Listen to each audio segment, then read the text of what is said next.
Tyrone Bowman live. I found this article written for the Washington Post, and the headline reads, quote, Black Christians confront Charlie Kirk's religious legacy. Conservative evangelicals' embrace of Charlie Kirk's legacy is forcing some Black Christians to reconcile, as they say, the activists' divisive comments on race with the Christian values of tolerance and empathy. All right, let's tear this article apart. Let's talk about it, and let's find out what this article really is saying. So this article was written for the Washington Post by Kim Belware, Michelle Borstein, and Rachel Hatson Pagagos. I hope I pronounced her name correctly. So let's talk about it. Here it is. Article as written in the Washington Post. Quote, hours after Charlie Kirk was killed in Utah, Pastor Jamal Bryant condemned the shooting of the right-wing activist on social media. Videos of the event shocked and horrified him, said Bryant, the leader of a large, predominantly Black church in suburban Atlanta. But in the days that followed, Bryant said he grew unnerved by conservative and white Christians praising Kirk while ignoring some of his most controversial rhetoric, particularly on issues of race. Many conservative Christians, particularly white evangelicals across the country, have lionized Kirk, who was 31, saying he died while proselytizing for his Christianity-influenced conservative ideas. Some equated his killing to the murder of civil rights leader Martin Luther King Jr. Well, right there, I got to take umbrage and issue with that statement written by the Washington Post. The late Reverend Dr. Martin Luther King Jr. was assassinated on April 4, 1968 in Memphis, Tennessee. And why was he in Memphis? He was in Memphis to lead a march for the striking sanitation workers because of unsafe working conditions down in Memphis. King was a through and through civil rights leader. No question, no doubt. Tens of thousands of people at Kirk's memorial, I think which was yesterday, at a football stadium in Arizona on Sunday listened for hours as speakers framed his death in stark religious terms as part of a, quote, spiritual war, end quote, that would grow conservative Christianity and align it more closely with the U.S. government.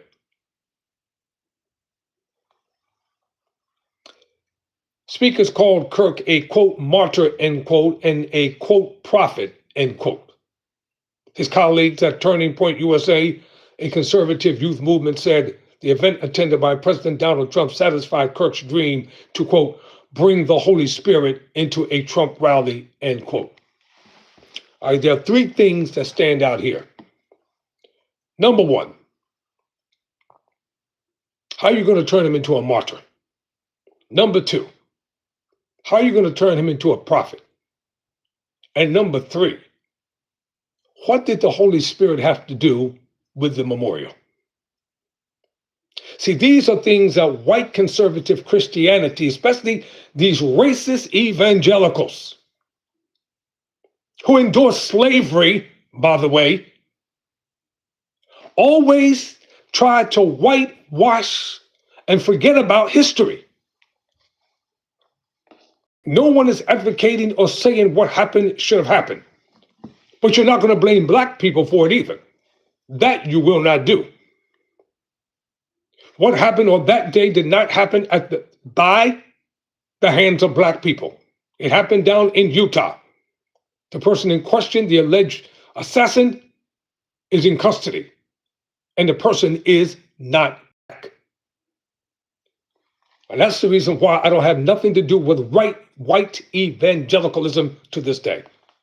Kirk's death and the embrace of his legacy by some conservative Christians, listen to this, is forcing some black Christians like Brian to reconcile Kirk's insulting comments about people of color, which many considered racist, with values of tolerance and empathy that are fundamental to their faith.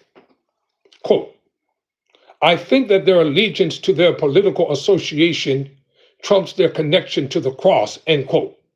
Brian said of church leaders who have praised Kirk, quote, this is really a critical moment for race relations in the nation, and what the church says and does or does not is going to play an active role in that, end quote. I put no stock in the white church, none. They're treacherous. They have been proven to be deceptive, and they really don't like black people. They love black people's money, but they don't love black people. And you can't fool me. You may try to fool some other people, but you can't fool T.B. Bowman. And what a lot of people don't understand is that why are there lynchings taking place on black college campuses across this nation? And they're trying to make it believe, they want us to believe that these young students hung themselves. Pure bull. And you know it. After he posted on social media that someone can simultaneously believe violence is wrong and that, quote, how somebody dies doesn't erase how they live, end quote. Referring to Kirk, Brian said he was inundated with vitriolic messages, quote, the amount of hate speech that both my wife and I received on social media, the number of derogatory calls and slurs and pejorative statements left at our church speaks volumes, end quote. Brian said, quote, and all of these are spoken by people who claim to be Christian, end quote. Pastor Brian's got a point there. In an interview over the past week, black pastors said they were offended by Kirk's takes on diversity, including describing the passage of the landmark Civil Rights Act of 1964 as, quote, a huge mistake, end quote. On an episode of his podcast, Kirk criticized United Airlines' 2021 announcement that 50% of graduates from its flight training academy would be women or people of color, saying, quote, if I see a black pilot, I'm going to be like, boy, I hope he's qualified, end quote. Later, Kirk said that his remarks were meant to illustrate that, quote, DEI invites unwholesome thinking, end quote, and that he thought, quote, anybody of any skin color can become a qualified pilot, end quote. Well, those are his words. He had a right to speak them. See, unlike most people, I don't have timid feelings. The man had a right to say whatever he wanted to say. He had power, free speech, just like everybody else. If you're going to censor one person, you got to censor everybody. So this is an article that's written in the Washington Post. Black church leaders have also balked at comparisons of Kirk's death to the assassination of King, whom Kirk once called, quote, awful, end quote. They worry that efforts to lionize Kirk will deepen the rift between black and white evangelicals and reverse a welcome trend toward integration in some congregations. Some say they're trying to find ways to celebrate Kirk's ability to spread a Christian message despite his sometimes racially divisive comments.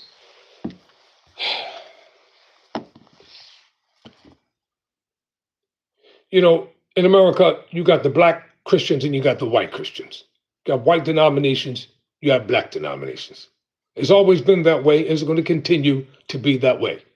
The only time these denominations ever come together is for the purposes of making money. It has nothing to do with Jesus, nothing to do with the cross, nothing to do with the atonement for sin, nothing to do with redemption, nothing to do with the rapture or the resurrection. It has nothing to do with Calvary.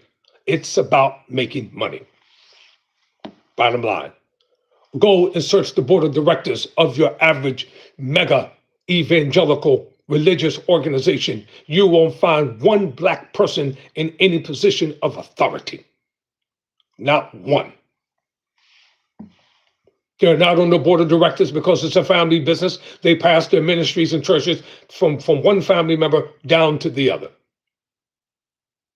Kenneth Copeland Ministries, when he opened up his school, I think it's Kenneth Copeland School of Ministry, in an effort to try to convince people that he was not a racist, he put some black guy up there as the figurehead president for his school. Yes, that's right. I said it.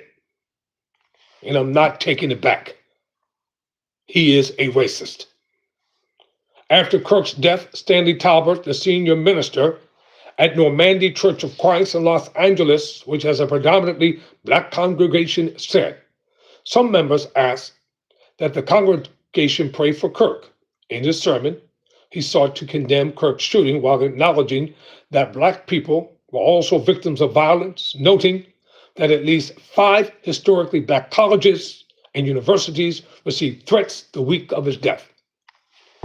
Why were black colleges and black college students receiving death threats? Because MAGA blamed them. That's why. Especially a MAGA Republican politician. Her insensitive words coming out of her mouth. Let me tell you something for the record. Not all black people are Democrats. Understand that and deal with that. All of us don't belong to the Democratic Party. Everybody doesn't want to be a Democrat. You have many black people that are Republicans for whatever reason and or reasons they choose to be. You know, people have a right to belong to whatever party that they choose. And I mean this. And black folk, you all should stop getting upset with black people because they want to be a part of the Republican Party. If they choose to be part of the Republican Party, that's their choice.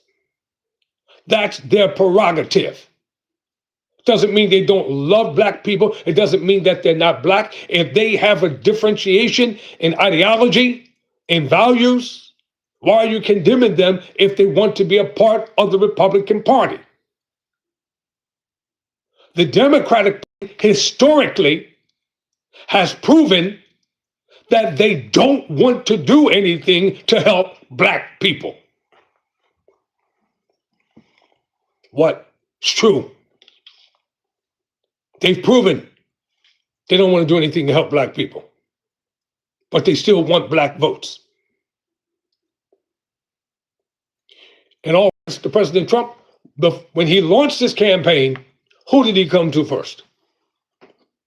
He asked for the support of black people. He came. He asked. Get it together. Black people can be a part of the Republican Party if they choose to. And I celebrate and choose their right if they choose to be a Republican. And they can be Republican politicians if they choose to. There's nothing wrong with that. And there's nothing wrong with Charlie Kirk's organization, Turning Point USA, and his board, if they want to go in a different direction in terms of its messaging, if that's what they choose to do. They have freedom of speech. Somebody has got to come to the consensus of the minds and sit down like grown men and grown women and deal with the issues that are at hand. Bottom line, just like I told you about the whites only town down in Arkansas. They have a right to have a whites only town if that's what they want to have. That's their business. Doesn't mean I have to agree with it. Doesn't mean I have to support it. But they have the right to have it if they want to have it. But don't get angry and pissed off if black people have a blacks only town. Now, black people decide they want to be segregated among themselves and non-integrated. Don't get angry with them. Because if you shut them down, then you got to go down to Arkansas and shut that down too. So it works both ways. You can't have it your way and then other people can't have it their way. And if they decided, I'm going to look for the Charlie Kirk Memorial, because I was extremely busy on yesterday. I couldn't carry it live. But if I can find it, I will definitely play it here on this program in its entirety, uncut, unedited. Whether I agree or disagree, I told you all that before. There's good everywhere, but more people need money for food and shelter. I agree. There are good people on both sides. You got some decent Republicans, some decent Republican billionaires, some morally upright people. Then you've got some rotten Democrats, some rotten Democratic billionaires. So don't give me this thing that all Democrats are good and all Republicans are bad. That's a lie. That is not true. Do you have that marginalized group within each party? Sure you do. They want to take stuff to the far, whatever it is that they want to take it to. Yes, you have it. And free speech is a fine thing. I agree with you, John. You know? So let's get back to this article. It is a message, he says, that leaves him between a rock and a hard place. Speaking of this particular pastor, Stanley Talbert. Quote, Black Christians have empathy, end quote, Talbert said. The frustration is that other ethnic groups do not empathize with the Black experience and Black suffering, end quote. I agree with him. Black people always have had empathy for everybody on the face of the earth, from America to Europe to Africa and in between. Look around the country. Look at what's going on over in the UK. The vitriolic bigotry and racism getting out of hand. Look at what's going on even in Africa, on their own homeland. I've said this before, and I don't understand some of my African brothers and sisters. Y'all control all of the world's richest resources, and y'all can't seem to maintain power. Why? You can't seem to economically become sound. And you have all the world's resources, and they come to y'all. I saw this documentary over the weekend, and I'm going to bring it.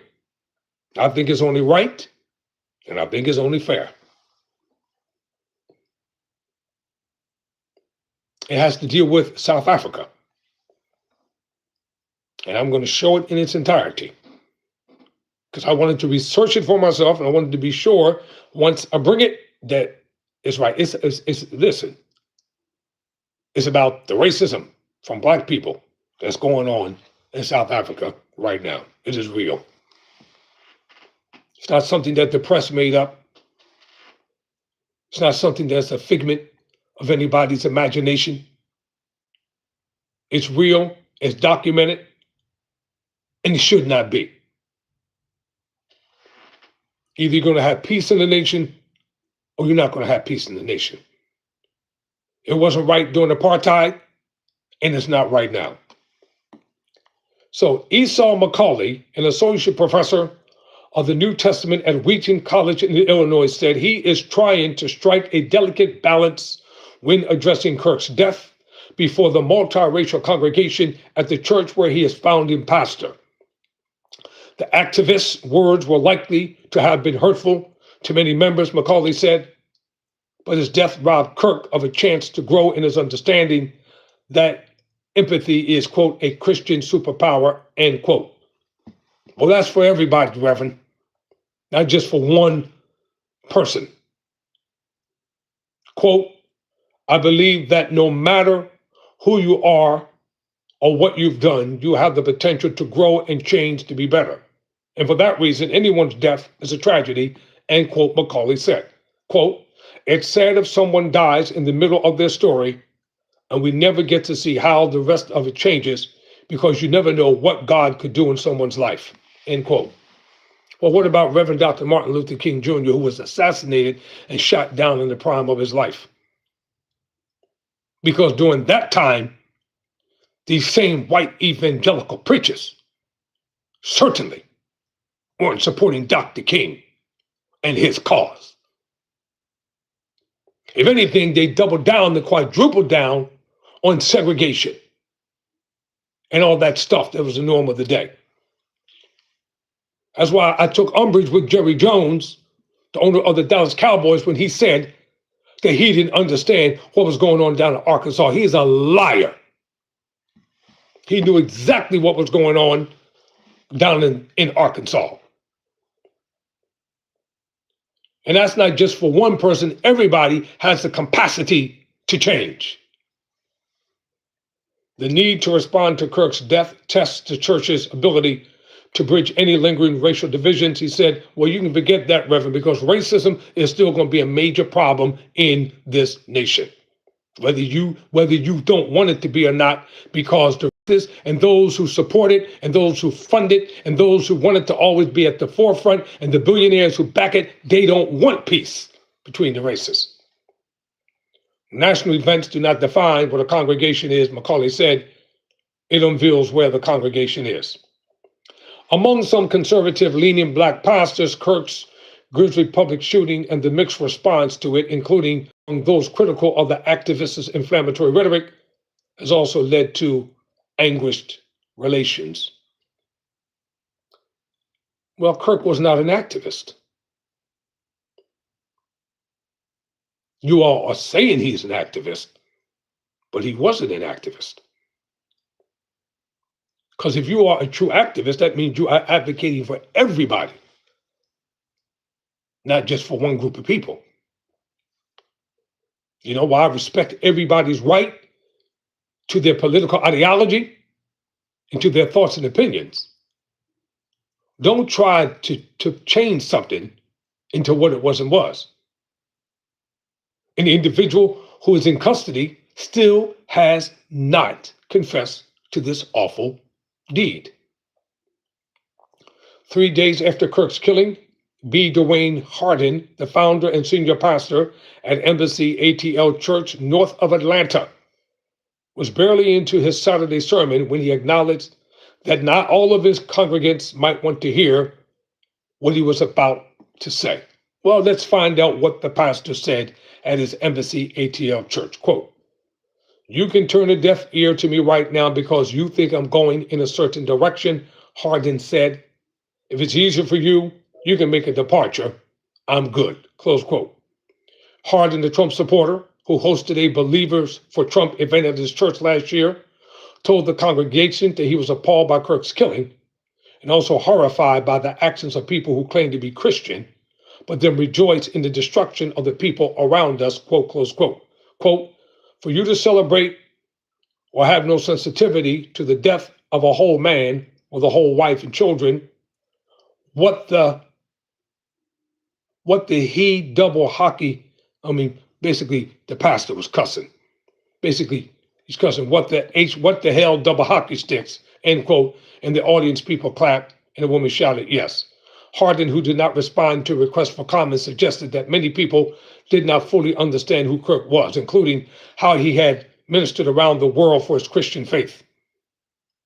Quote, "Who are we to wish evil upon somebody because you didn't fully understand who they were?" Quote, Hardin said. You know, Reverend, I respect the right to your words, but you got some issues. Kirk's faith became a much larger part of his message in recent years. "I want to be remembered for courage for my faith. That would be the most important thing is my faith," he said on a podcast in June. He also called for the end of the separation of church and state. But not all black conservatives say they're able to look past Kirk's comments on race. The Reverend Dwight McKissick, who leads a conservative black church in Arlington, Texas, said he agrees with, quote, "every word," end quote, "of what Kirk said about the Bible, but not his comments on race." Religious leaders' embrace of Kirk, despite his views on diversity, is likely to exacerbate fissures between black and white evangelicals, McKissick said. He loosened the ties between his church, Cornerstone Baptist Church, and the Southern Baptist Convention. I hate that racist convention. That racist, bigoted, sexist convention. The Southern Baptist Convention. They are some rotten people. They're rotten to the core.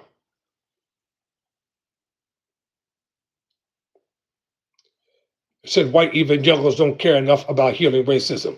Listen, y'all, we ain't trying to heal racism. It is what it is. Bottom line, I've been hated all my life by a certain group of people, and frankly, I don't give a damn. Doesn't matter with me.